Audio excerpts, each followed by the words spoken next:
Move your. All right.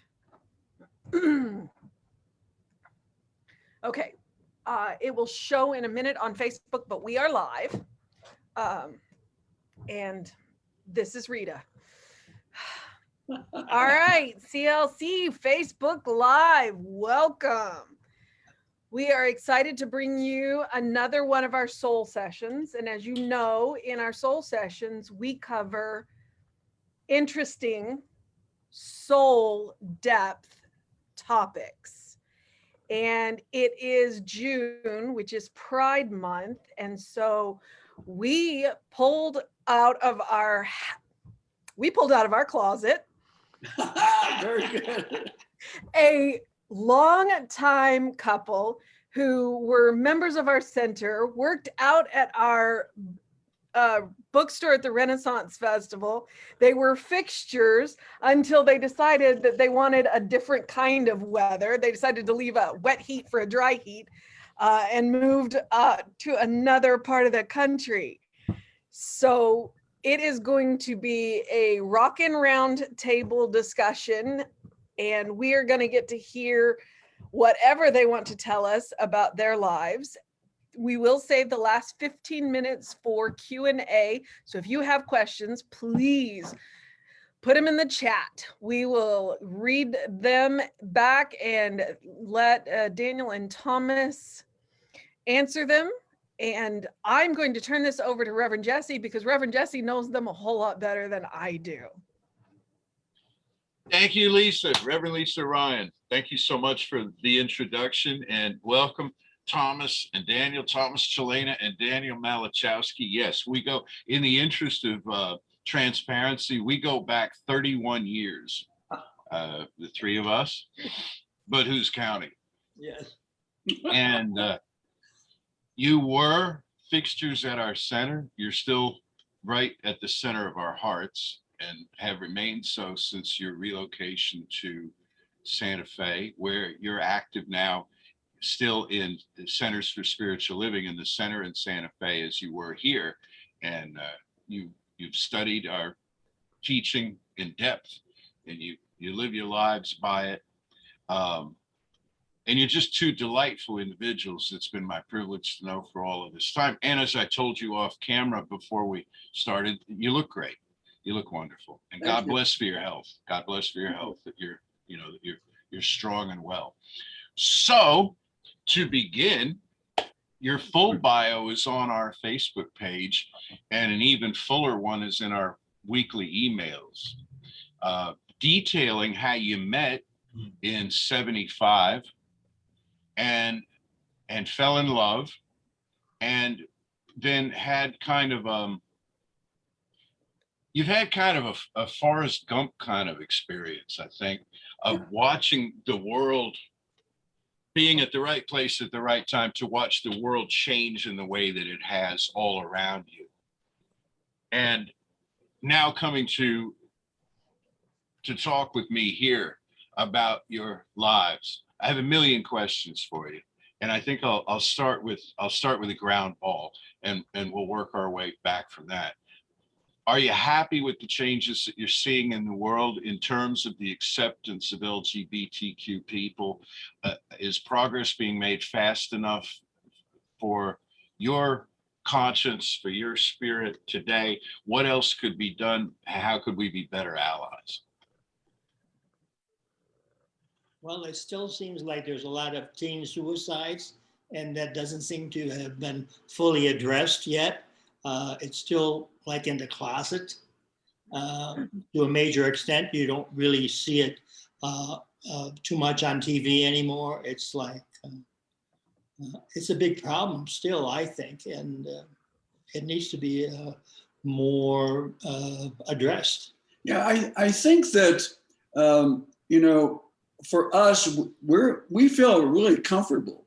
I mean, things have, when we look back over these 46 years, we have really, for ourselves personally, we have arrived. We're very, I like to put together comfort and joy. It feels very, very good.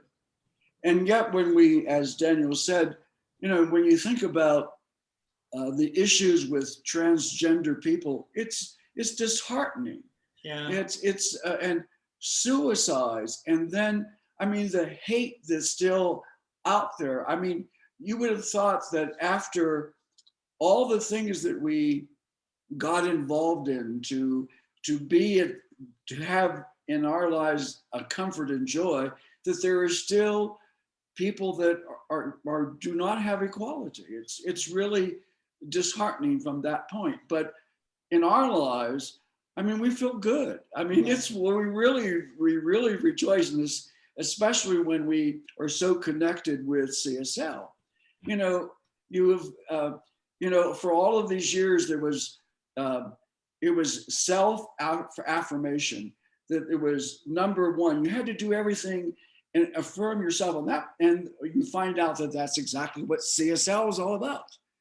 But then you realize that there's those who have not been able to accomplish that. Yeah, I think that's mainly true also in those rural areas where there's small towns and there's not any place to go or be yourself, and you seem to be just withdrawn. Hopefully that's changing, but seems to me that there's still a lot of the rural thing is a really detriment to the gay community. And I wonder if all the things that we did to be so out and outrageous, somehow, maybe because the gay issues weren't as so prominent, now there's such a backlash for those who want to be outrageous. And you would think that we've moved that, but there's just because we're so out, there's that many people who are so out against. Mm-hmm. That's become a new issue. Mm-hmm. We are actually probably more free to be out and loud, and even though because it wasn't as popular, I don't know, maybe that's what it was about. Yeah. I mean, there seems to be, because there's the gay community is so out front, there's more people to oppose us. There's that happening as well. The dominant straight culture is bestowing and withdrawing approval, bestowing and withdrawing rights. Is that how it feels? It's like when we first met, you were living in Montrose, and for those who are watching out of town, and I think there are a fair number of people in Santa Fe watching tonight, Montrose is an enclave. It's a near downtown neighborhood in Houston that for a very long time has been associated with the gay and lesbian community as primary residents, and in an enclave. This leads to another thing, an article I was just reading about. In an enclave like that, you had safety to a degree, and you had security, and you had neighborliness, and you had amazing institutions like Bearing Church that were offering support to gay and lesbian and transgendered people. As time passes and more and more people are spreading out around the city, and the neighborhood energy is sort of diffused, it's like all of a sudden straight people and bigoted people are having to interact with new folks, and they don't know what to do. And how much of that messaging they're getting from their churches. You mentioned CSL, and I'm a CSL minister, and we're in CSL together, and we love it because it's a vibrant and affirming teaching that has a deep metaphysical core as well. But so many churches send out this message of narrow, appropriate, acceptable, biblically authorized behavior, and people take it into their heads to oppose their neighbors they see, living in different ways, astonished. How much of this too do you think is about the urban-rural divide? Daniel alluded to this, the countryside. I hear a lot of times that Hollywood is now dictating the moral values of the country. And this is being opposed, and this is being seen as offensive to many. But what they're teaching or trying to teach through their product is inclusion and the valuing of every person. So to kind of go where President Obama went with this conversation, were rights given too fast by the dominant culture, by the Supreme Court, by various institutions that has created that kind of a backlash? Could the backlash have been avoided, or is this just a necessary growing pain of inclusion and acceptance? I think it's growing pain because, you know, when somebody has been suppressed and then given a rightful place, there are then those who will like say, you know, I think about this history of slavery. I mean, people were like, all of a sudden, the slaves were free. And then people resented that they were maybe being considered equal. So you have that happening, you know, like, oh my goodness, you're trying to be as good as me. And you're like saying, wait a minute, we are as good as you, but they're reacting to it. I mean, so here the younger gay LGBT community, I mean, they're having to deal with that backlash. Here we're saying, about time. You know, when the marriage equality, we said, about time. Okay, so now you're absolutely right, Jesse. There is this, I think there is a backlash. Well, you know, the other thing too is we come from a background of Catholic and all the dogma. And I find it disheartening to some degree that the community is trying to stay in these institutions that see them as less than appropriate for their congregations or the church. And I think it's wonderful if you can finally break free from the bonds of that dogma and come to places like CSL, and there are other new age religions, I don't know, I hate to call them communities, where you can be free and be yourself. If you leave these institutions, you're not going to hell, please. I mean, that's such a outdated kind of thought.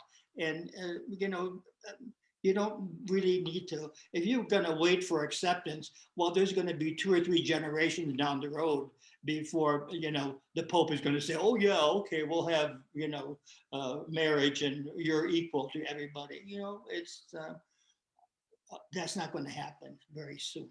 No. Saw this with the Methodist Church, United Methodist Church. You know, they've been thrashing around. What do we do about gay and lesbian people? Transgendered people didn't come into the conversation even. It was just, you know, they got stuck there. And that denomination may split. Probably reading. Well, several people who are devoted Methodists who are gay were interviewed and asked just that. Why do you stay? Why do you put up with this insult? And their answer was, it made me really emotional. Their answer was, because Jesus Christ is our Lord and Savior.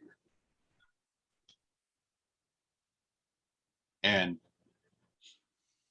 that's just all there is to it. And I've had people come to our center and say pretty much the same thing, and say, wonderful place, and very affirming, and it's great and all of this, but I'm a Christian. And I don't get a lot of Christianity out of the message.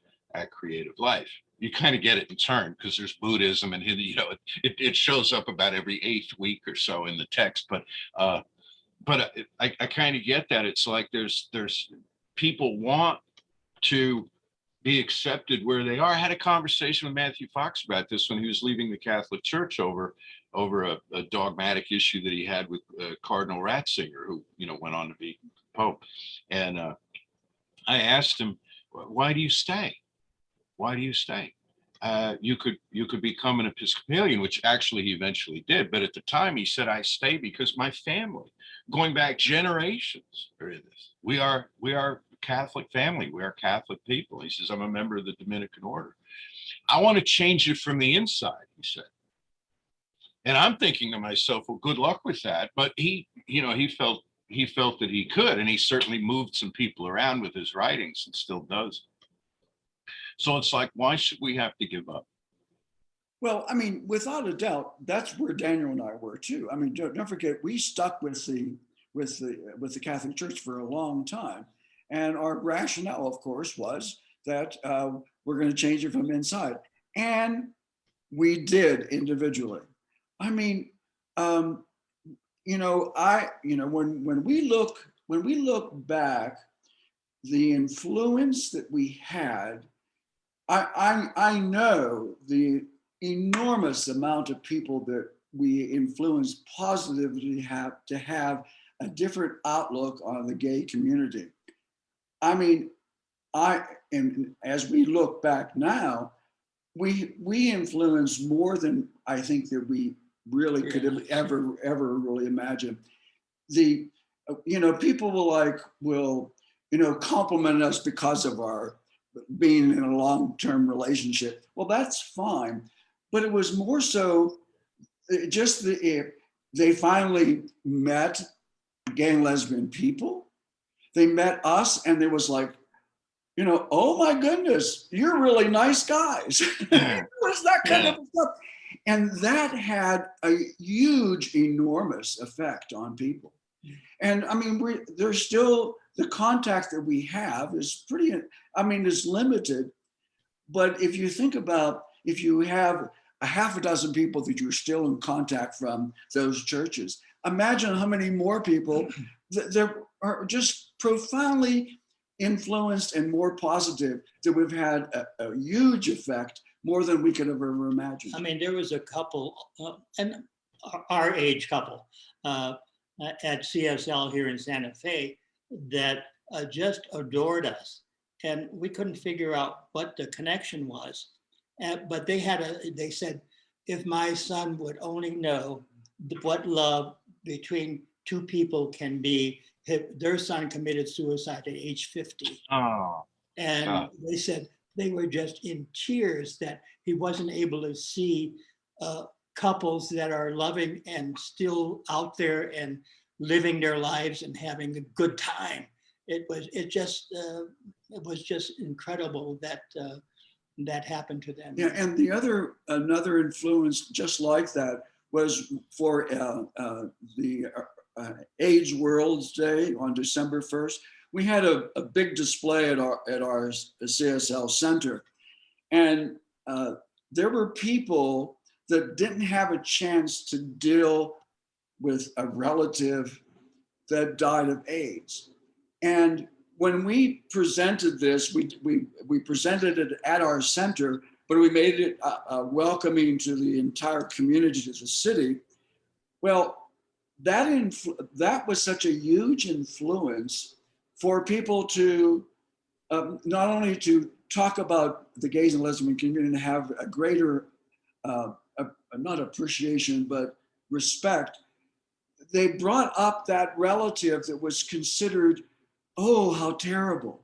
What a huge thing that was. I mean, I didn't know that was going to happen, but it brought, Elizabeth was able to bring her brother into the picture. I mean, it was really an emotional thing. Other people the same way. They were able to raise up people who died of AIDS. And because we did this kind of stuff, it was remarkable. and the healing has like a domino effect back into the past, doesn't it? You know, yeah, you heal the emotion. Well, this is one of the things that makes the two of you so very admirable, because you know, you said how you, and I know this about you, you know, you're comfortable now, you have a good life together, you're very clear in who you are, and you have been for a very long time, and you're safe, and you travel, and you have this wonderful life, but you're still so concerned for all the others that you want to bring on board in safety and in life, the young and the transgendered, who lately have become a target, and I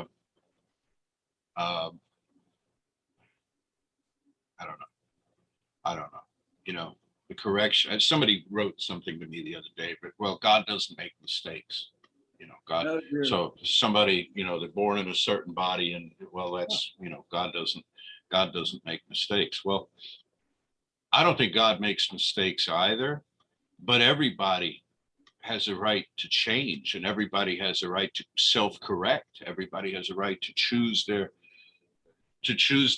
way of expressing, their way of presenting in the world, and to correct. And if you feel uncomfortable inside the body that you have, then change the body that you have. I mean, change your life. And I don't know why this is such a threat to people who see this as the breakdown of the moral fabric of the universe or whatever. But you brought up also proximity, which I wanted to talk about with you, because that's, you know, that, like you say, that people meet you and they say, oh, these are nice guys. You know, you're not representative of a stereotype. You're not cartoon characters in the world. You're real, vivid, loving, kindly people.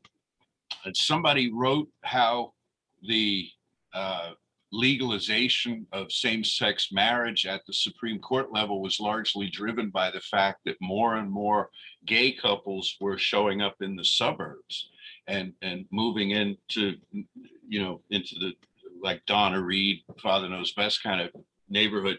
And everybody's putting their trash cans out on Tuesday, and everybody's, you know, and if they've got kids, they're all driving them to soccer practice. And it's like, oh, and all of a sudden this came down. Well, what do we do for people who don't enjoy proximity, who don't have that benefit?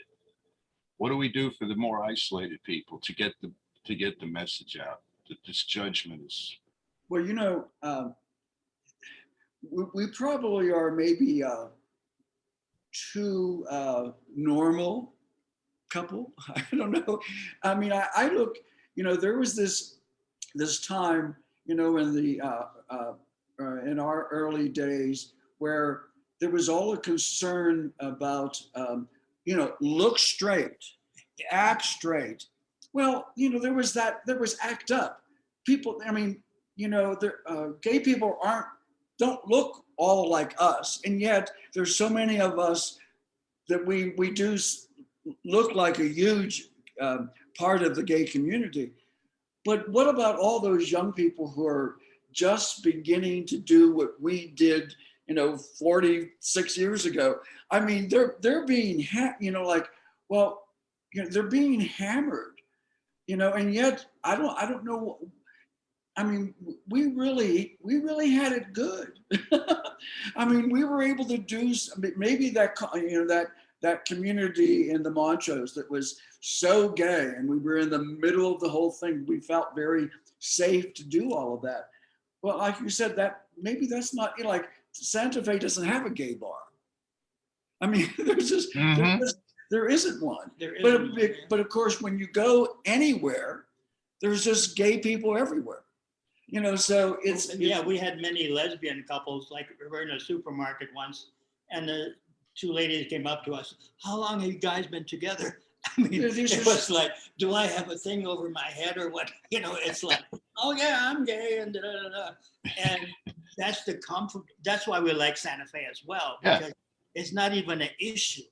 I mean, it just, and that's the thing too. Early on, when you're coming out, there's all of this feminine cap stuff, and actually I enjoyed it all, but I think that's where a lot of derogatory things come about because this camp, and I don't really see that much camp anymore, but it was like, just being outrageous. Like sometimes I get really disgusted with some of the sitcoms that they have this overly feminine man.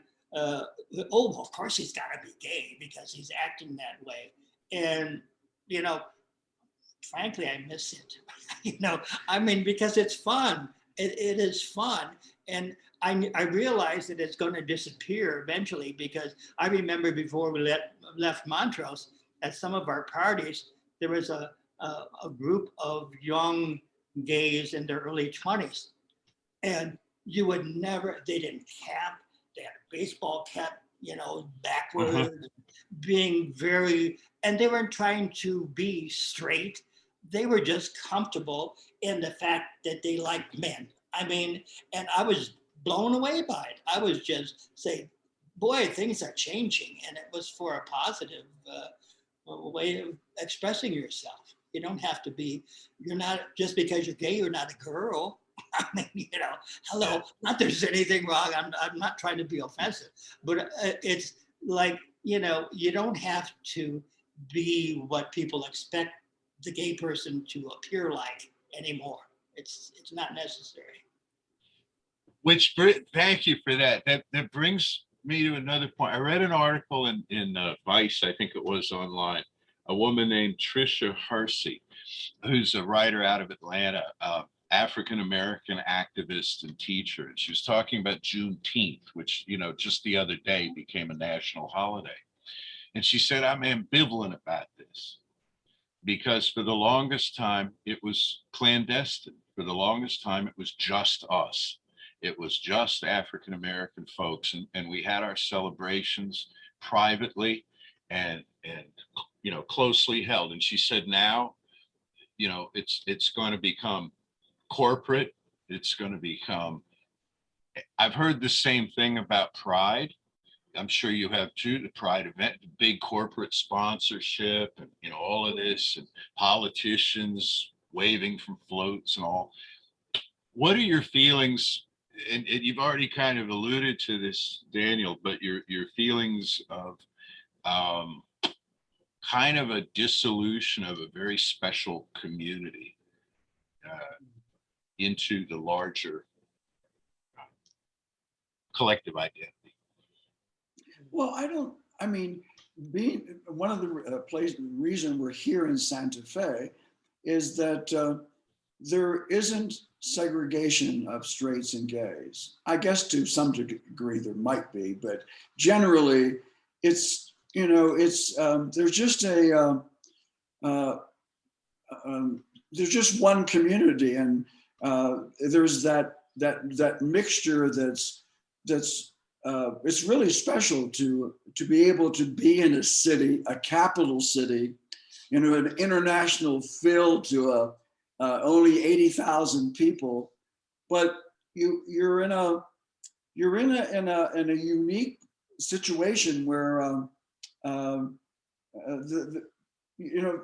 people don't talk about that separation. They just assume that you might be gay or might not be. Mm-hmm. And I don't know. Well, when you talk about disillusionment, one of the reasons we left Houston is, okay, the gays come in and redo this old section of town that used to be pretty slummy, and bingo, everything goes up. We couldn't afford to stay there anymore. Yeah. Bye, we're retiring. You can't live on the property taxes and things in your house. And so I'm sure the Montrose is still a very large community of gays, but there's a lot of people that just can't afford to stay there. And I'm sure that's happening in all the big cities around the country. Now, maybe they're blending in the suburbs. Maybe they're out in the country, and maybe that's going to really help move things along. But certainly, the things that happening when the gays come in and redo everything and then they have to move, that was happening even before Montrose. happen. So, But I mean, like the Gay Pride Parade, I mean, we have that here, and our center has participated in it, and we headed the whole thing, and I still think that has tremendous value yeah, because it brings the young LGBT community out with us elderly group. And so there's still a tremendous value for that. I mean, you know, in a community where you have that going on, I think it's still viable. I mean, even though you have big sponsors, I find it quite good that we have all of these sponsors. They know what the big companies know where the money is. I mean, like Outsmart magazine where I worked. I mean, it's a local magazine with a national you flair. get airlines, And you get all kinds of people banks, want to car advertise. dealers, and You know, they so know where the bucks are. Hey, you know, so we might as well take advantage of it, and it helps the younger gay community, Yeah. and it helps the straight community to appreciate and say, "Oh my goodness, Budweiser is sponsoring this." You know, it changes their opinion about some of these big companies. Mhm. Of course, I just read that Budweiser somehow was donating something to anti-gay groups. I just read something. Anyway, but besides, I mean, they're just all of a sudden, you know, communities are realizing, look at this company who is supporting the gay community. I mean, it's really positive. But I think the most important is supporting the younger people who are coming in. Yeah. Yeah, as well as, if I could add, you know, getting LGBTQ people on the boards of trustees, boards of directors of those big companies, and in leadership, you know, about supporting the young. Do you find yourselves as mentors? Well, I mean, we're the ones who, in our center, started the Gay Pride Parade participation. So here we are. I mean, we have our support for the parade and the festival is from our straight community, members of our center. and Santa Fe has more of these kind of people. You know? So there's not a whole lot of young people here, and I would think they would also find it difficult relationship-wise in Santa Fe because I don't know how they meet. You know, I didn't know that. So it's like a retirement community largely? It really is a large, I didn't know that. a large retirement. Yes, absolutely. Yeah. Absolutely. And so, I mean, we, I mean, yeah, I mean, so our relationship here in Santa Fe with young people is minimal I because see. they're just not here. And in fact, Santa Fe is a very expensive city, not like maybe California or San Francisco or places like that, but definitely there's not a whole lot of young people here. so we don't have that much contact. Unless our contact is socially is basically the members of our Santa Fe Center for Spiritual Living. Yeah. Now, you know, like in Houston, we joined the Gay Men's Chorus. We participated in all the AIDS projects and the Names Project and anything that was going on. But here it's pretty, I mean, I'm sure that there are gatherings of young people like there are pride events going on that we won't be going to. It just doesn't seem to fit into our age category. Mm-hmm. So, and we do see at the different pride parades, we did see a lot of young people. So, you know, we're not in that venue where we know where they go or how they meet or what's happening. And our friends are our age, of course, mostly. Yeah. And I don't know what's going to happen. Before the pandemic, so that was 2019 parade. That was the first time we did not participate. We just didn't have enough people that was interested in doing it. So we're not this Saturday. It's going to be a drive around the city kind of not a walking parade. So things are very different, but we didn't even consider participating, but I think more so because we're just coming out of the pandemic. And Sure. in the past, the church was doing the gay pride thing, and there'd be like a half a dozen gays and about 100 straight people in our group marching down the street, and I thought it was fabulous, just fabulous, Yeah. that we had to support, and people saw that, and we would use the signs and hopefully get more people interested in coming to CSL. So, Well, we find that at our place too, you know, your old place where we now have Pride musicals that we put on. Yeah, We've been right. doing those for 10 years. Of course, last year we didn't, and this year it's up in the air. May do it at the end of the year. But of the cast, most of the cast is straight. Most of the audience is straight, and they're loving, and they're a little campy, you know, because it's like, yeah, I can do this for a night, you know, and but it's a wonderful. So let's talk about allyship. I mean, what for the people who are watching, and this is a conversation that we have had with really everyone that's been on a soul session before, and it's quite a lineup of people from different walks of life and different ages. We had a 16-year-old biracial author on a while back, you know, and with Danielle, and Danielle put the question to her. It's like, how can we support you? How can we be better allies? What do you think? Wow. You mean as a spiritual center? Both as a spiritual center and you're talking to me, a cisgender, elder, straight white male. oh, well, to me, a lot of it has to do with the family. If you have people in your own family that are still struggling with who you are, I don't know. We need to somehow get to these people and see us as who we are. I think for the most part, that's happening with our families, but other times in different relatives, we don't touch it. We don't, even now, as out as we are, there's no point in making this huge argument, and you're not going to change their mind, maybe. If they don't see you as a loving couple and they're still in this area, I don't know what it's going to take. What is it going to take? Well, you just have to continue with programs like what you're doing. Right. I mean, right. you know, continue to. I hope somebody's going to pick up that our center will continue in the Gay Pride Parade and the festivals. But I mean, we're in a situation that we're going to revamp a whole different situation.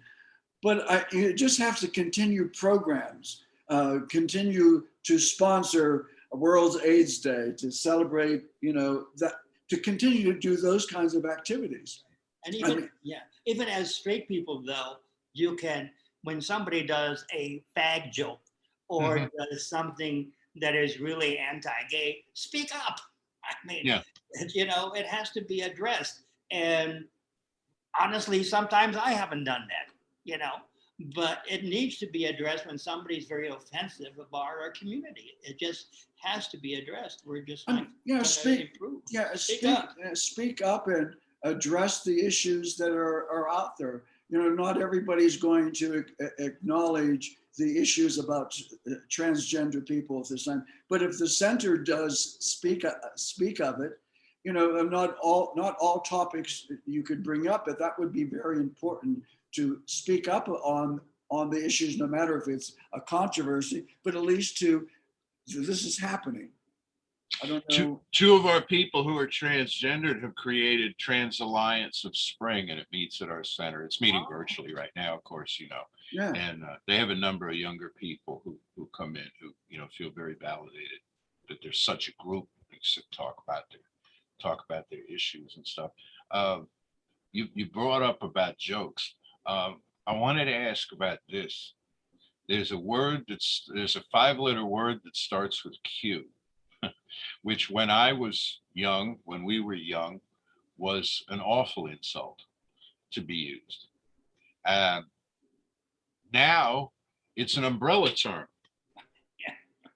And not everybody's happy about that. Yeah. Uh, We what's- what do you think? we use queer quite a bit, and maybe this is our generation, but I use the word many times to say that this is really a queer situation, not referring to straight or gay, and I like the word. But I guess it's when I'm in company that I feel comfortable enough to talk about that. Yeah, I don't know. Is it really is it really that? Is it a problem? Do you think? I mean, I haven't come across that. It came through me that it was. Would you? I mean, when Um, somebody, I don't know if, name calling somebody queer, I No, guess no. it is offensive.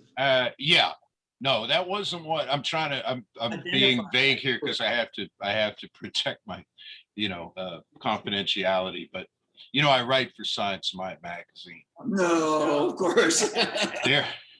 Their publisher, their former publisher, wrote a piece for Pride Month 5-6 years ago, and used the Q in LGBTQ, spelled it out as being queer, and I had a couple of people very upset who were elder LGBTQ people. They said that means questioning, not queer, and so they asked me to take up the battle with them, with the publisher, which I did. What I didn't know was he's gay. I had no way of knowing that. He was fairly new, and we hadn't. And so he kind of schooled me on, well, no, this is how it is now. And so I thought, well, these are older people who are bringing me this, and I just thought, when you take something that's been a slur and you repurpose it internally within the community, it's, I don't know. It's not a big deal, but yeah, it's kind of like symbolic. I mean, I can exclude that word from my vocabulary, and it's not like I'm having to search for something to say instead, but it's kind of symbolic. And I can see also how it's empowering to take a word that's been a slur and own it and say, this is who we are. That comes from when you personally, affirm your own life, and the big thing when we were legally married, someone said, well, so what's it all about? And I said, for all of our lives, we've had to affirm ourselves. And of course, then coming into CSL, principles of living the principles of science of mind, you realize, yes, that's what it's all about. So when somebody then gave us an opportunity to legalize our lives, we said, well, that's fine. It's nice to have an affirmation coming from you. And so then it is reaffirming or taking something that maybe was so negative and say, no, we're a queer couple. That's really fine. I love it. Yeah. I love it. And you could broaden that term to say we're different. And we're different from everybody else, but we're not any more special than anybody else. Yeah, I think you're redefining the word as being different than everybody's an individual, but we're different. I mean, everybody's different. Distinct. Yeah, beautiful. Yeah, and it drains the venom out of it, then, doesn't it? Yeah, I mean, Yeah. But I'm sure that if they're coming from somebody else, they could use it in a very negative way. And yeah, that happens. But I think that we will make sure that we present in a new way of looking in a more positive way, because it's coming from us who we know who we are, and we stand firm in our identity. And, so I think that we're still doing that. And it's a good point. and besides, getting married saved us as filing jointly, we saved $2,500 the first Right. year. So I said, hey, We'll take it. We'll take it. Absolutely. Yeah. But I'll tell you, it was a very meaningful event. yeah, We were surprised how serious it. it was. You know, we were like, oh, they Santa Fe County. They declared before the national. So the next day we called up Bernardo Meserat, our minister, said scheduled on Monday. We did it real quick, and Before they changed their mind. and when we went about this at the ceremony, well, it was all very, very serious. And so, we were kind of, flipping about it. We're going to get big tax, but no, it was very serious. And we really appreciated it. It was a good event. Let me tell you something. Bernardo may have gotten to do your wedding, but I got to do your 25th anniversary. That's Yeah. right. And nothing can top that. Remember. Yeah. Oh, We won't man. forget that. That was a night. And as I had forgotten, it was on the marquee even. Yes. Yeah. That was a night. I'll Wow. tell you something. Someone is maybe you were planning. What would you do, or how would you do things differently? I would do the same thing, but just bigger and louder. Yeah. Oh yeah. I mean, we probably didn't skimp, but I bet we did skimp somewhere, and I would have done it bigger. The room was full, as I recall. You had rounds of Yeah. 10. You had what, 300 people maybe in the Maybe 150. 150. Okay. 150 in the ballroom. But the parade of brides and grooms. I mean, it was just a magical evening. And It was. yeah, I so celebrate you. So 47 years, we've been rounding up to 50 and announcing the event. We had you at 50. When 50 comes, it'll be Well, a it's celebration. actually, this year is 46. 46? Okay. Well, we're rounding up to 47. Okay. 46 years together, starting out as young men, obviously. What have you learned about yourselves? Just being in partnership with the same person, going through life, through work, now into retirement, seeing the world change. What have you learned about yourselves? You have to work on yourself. You have to be as I don't want to say independent, because there's no, we're like, no, it's always striving to be that individual. The goodness that comes through you then ends up supporting each other. What would you, there's just, you travel together, but what most important is what you're doing individually supports that relationship. Right. I mean, We're not identical twins. Yeah. We need to support each other in different ways, because I think the ways that we're different are complementary. It seems like you're attracted to people that their traits are something you wish you had more of, and vice versa. And I don't think we've ever had a huge argument, ever. It's just like, it's respect and love and being together. I mean, even Tom went to Philadelphia last week, and I was like, I'm a fish out of water. It's like, we're so used to being together. And in fact, during this COVID thing, we used to go out all the time and stuff. And I don't know. We miss being with people as well. I'm sure everybody's gone through that, but we had each other, and that got us through a whole lot. And you have to grow individually. No matter the way you grow a relationship is that you grow yourself, and you support that individual growth of the other person. It's an interesting dance. You do everything together. Yes and no. You have a lot of our spiritual practice is, we're in the same room, but we're we can't meditate for another person. Right. You can't feel that oneness of life, but you could do it in the same room. And it's a wonderful, wonderful marriage of bringing individuals. You remain strong individual in that individual growth. And that's what supports the relationship. And it's like AA, one day at a time. Yeah. One day at a time. We never thought how long we would be together. Yeah. We just assumed it's today, and tomorrow would be great. Yeah. That's healthy. That's what they tell you to try to do. And you have it, you have it mastered. Something, if I can heap more praise on you,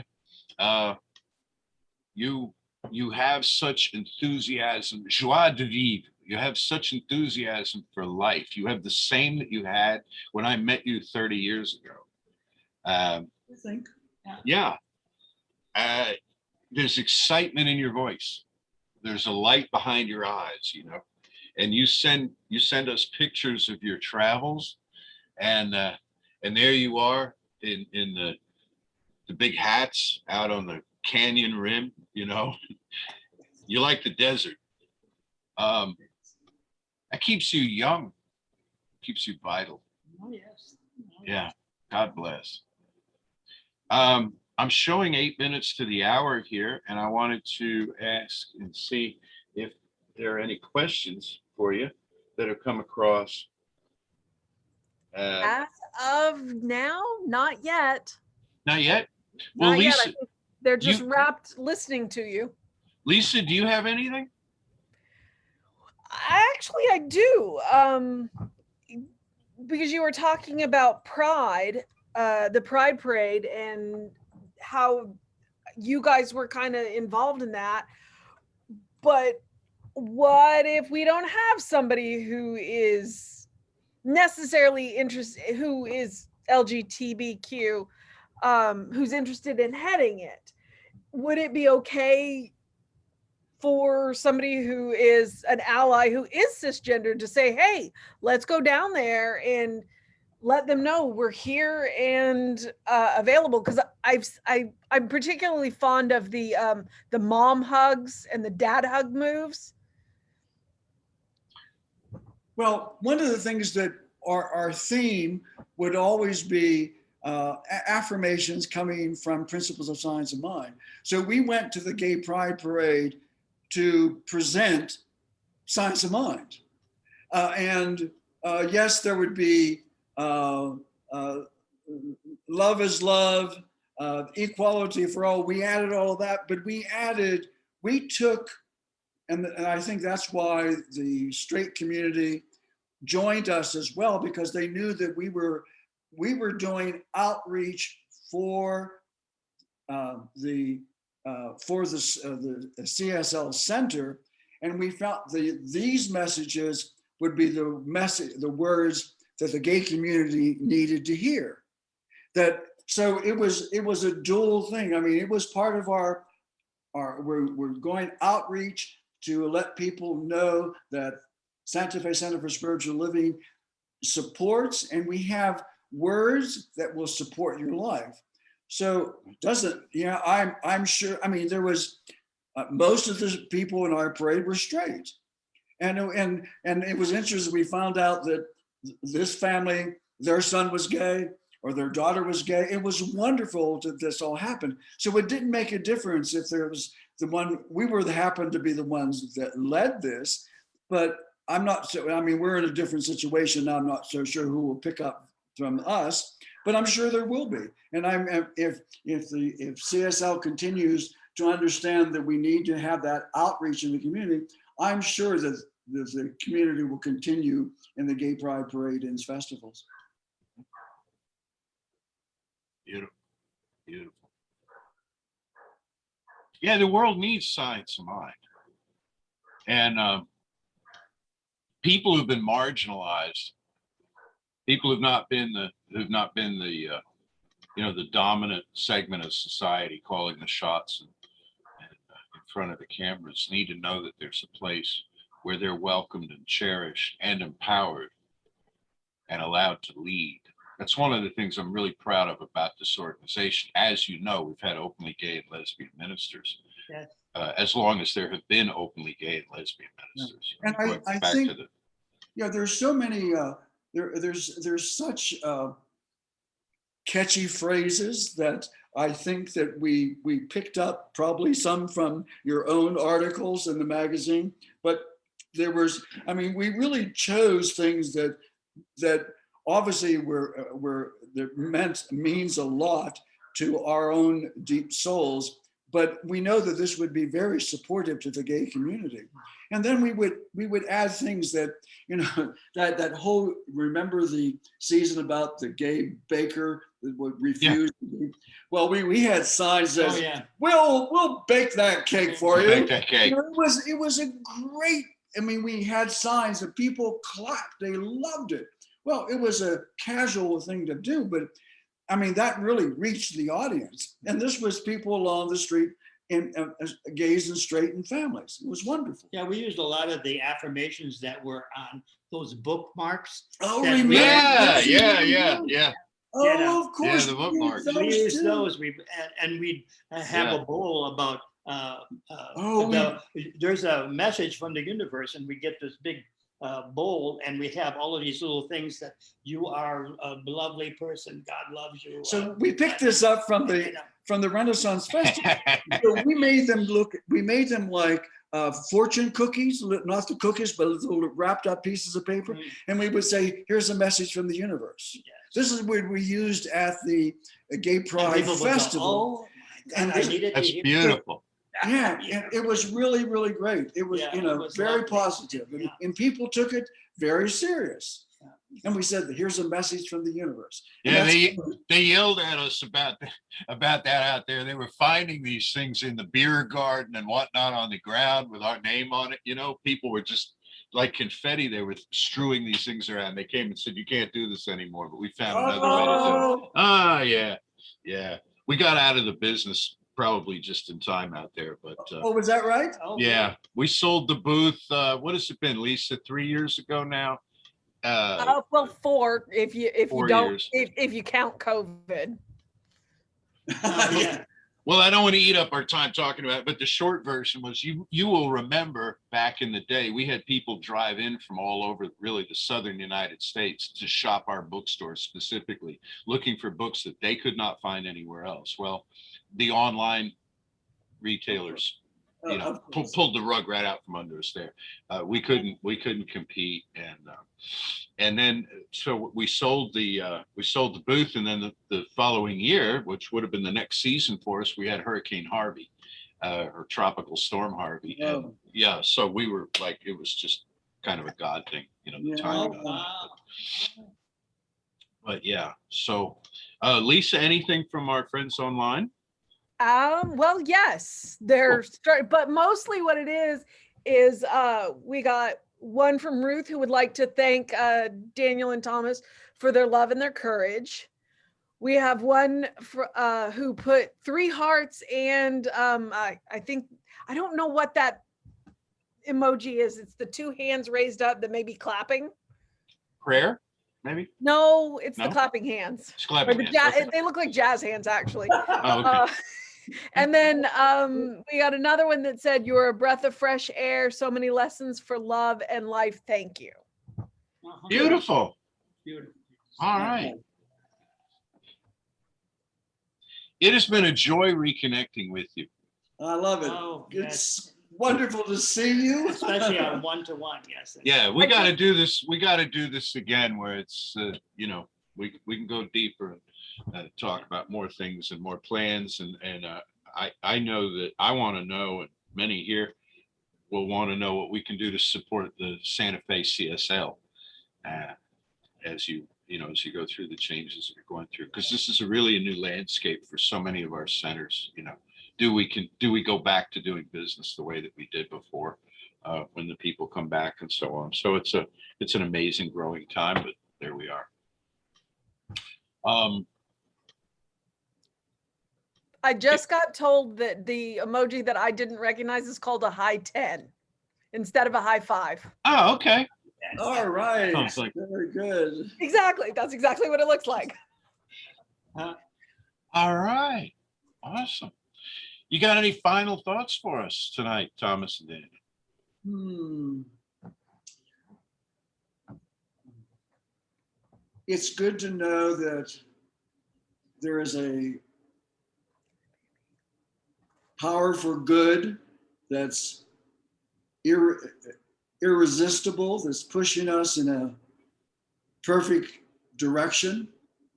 And we're looking forward to continue To evolve. to evolve to. I hope that our aging doesn't prevent us from continuing to be an example. And I know that we are. I can say that without just being not in a pride way, but I certainly acknowledge that we know how much we've influenced people.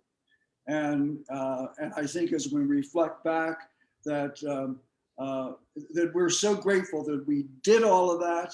And as I said, if we would do it again, we would just do it bigger and better, because that's what it's all about. Yeah, and there's some concern about our age group maybe being left behind after all this trials and tribulations, that sometimes we focus more on the youth and what's coming in the future. And, it's a little bit, well, we get concerned now because, at our age, we keep losing people, and we keep coming up the ladder where we're going to fall off maybe soon. So, that there is some concern there, but we still, major happy. Yeah. Just continue forward. You can't, this is just life. Well, I keep looking for what's next, what other adventures. We're still open to new adventures. Yeah. Something that the three of us, one of the many things that the three of us have in common is that we're boomers. Yeah. Boomers are not widely admired in this society right now, because a lot of us sold out and a lot of us just kind of fell by the wayside, lost our youthful ideals and so on. It's a joy to be with members of my generation who are still fighting the good fight, and together with many others of us, including David Dewhurst that you met earlier, who is of our age group. We're going to turn this thing around. Yeah. We're going to turn this world around. Yeah. Great. I've loved this. I think it's been wonderful. Yeah. Good. Well, let's do it again. Let's do it again. Let's do it again. Yep. All right. Is that a hint that you're ready to? I think that's a wrap. Open it. You want to give us a closing? Oh, put me on the spot. I'm going to leave my Sure. camera off though, so that you don't get any more, what I like to call them is cameos. No, that's so cute. Yeah. That was a Bill special. Oh, really? He would Yeah, call them that- cameos when when one of my cats would join me on screen. Yeah, that sounds like him. Yep. So,